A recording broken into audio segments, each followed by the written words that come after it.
This product was purchased at tfsource.com. Hey gang, today we are taking a look at Octopunch from the 2012 BotCon exclusive line. Now I picked this guy up along with Spinister from tfsource.com. They just had the best prices and they're really easy to deal with. So everything that comes in the box is here. We have the directions and his nice little bio card here, 2 launchers, 2 missiles, and the figure itself. Now, as most of you are aware, Octopunch here is a repaint of Hunt for the Decepticons C.Spray. And this mold is an excellent mold, and I think it works really well for Octopunch.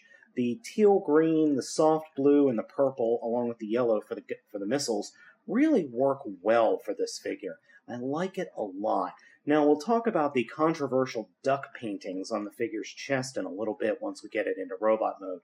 But the vehicle mode is tight, looks good, and overall is one of my favorite vehicle modes from the past few years of the Transformers toy lines. Transformation for Octopunch is exactly the same as C.Spray. The front of the hovercraft becomes the legs, the rear sides become the arms, and the backpack and the head is exposed normally. As you can see, there are some interesting paint choices on this figure. Octopunch's robot mode is very nice and does look very good. There are a few issues, however, which I'll get into in a minute, but that has to do with posability and some very loose joints, which is a little bit annoying. But hey, I like this figure a lot, and I love this mold. The C.Spray mold from the Hunt for the Decepticons line was a great mold and one of my favorite figures from that year. Now, that being said, this robot mode, even though it looks good, I'm not a huge fan of the color scheme for the robot mode. In the vehicle mode, it works fine. The colors work great. But in the robot mode, it just seems a little bit weird. Now, that might just be the fact that I've never been able to get my hands on a G1 Octopunch. I have tried. Lord knows have I tried. But the G1 Octopunch was nowhere near as easy to get a hold of as the G1 Spinister was. Now, as you can see in this mode, there is an interesting choice of paint scheme there on the chest. I don't know if you could see it, but these are supposed to be tentacles from an octopus. What we have here are either penguins or ducks. So you have the back head, the front, the beak, and then the eyes.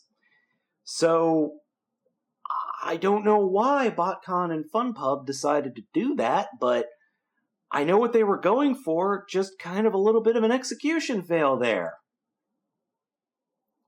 So, ducks aside, the figure has some nice posability to it. Head moves back and forth and up and down. Arms, ratchets in the shoulders. You've got some in and out movement. Swivel at the elbow. That double-hinged elbow thanks to the transformation, and limited movement in the hands.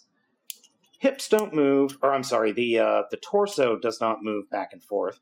Ratchet in the legs, swivel above the knee, bend at the knee, a little bit of a bend here at a very nice bend here at the foot, and then a swivel at the foot for some posability.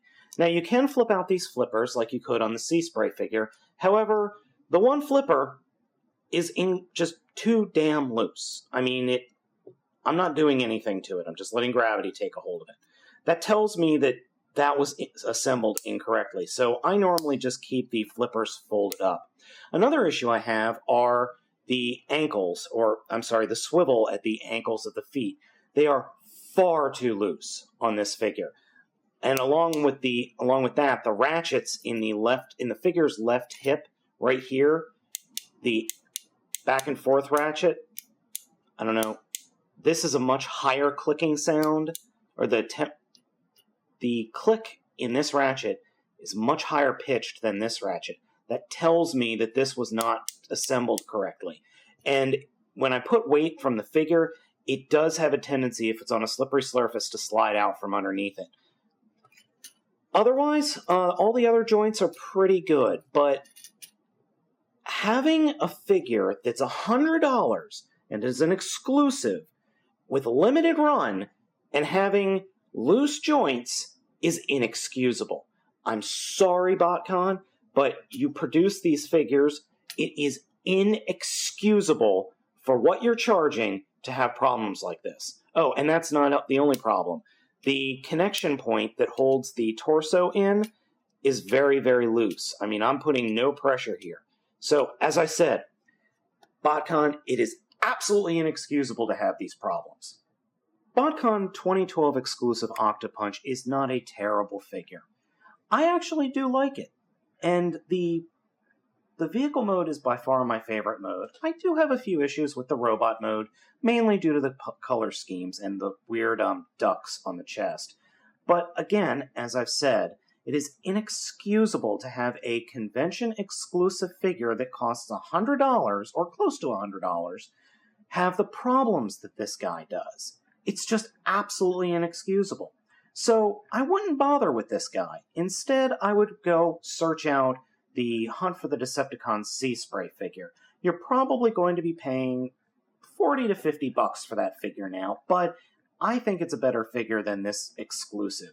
This is just a repaint of that original figure. So go ahead and pick up the Sea-Spray figure, not Octopunch.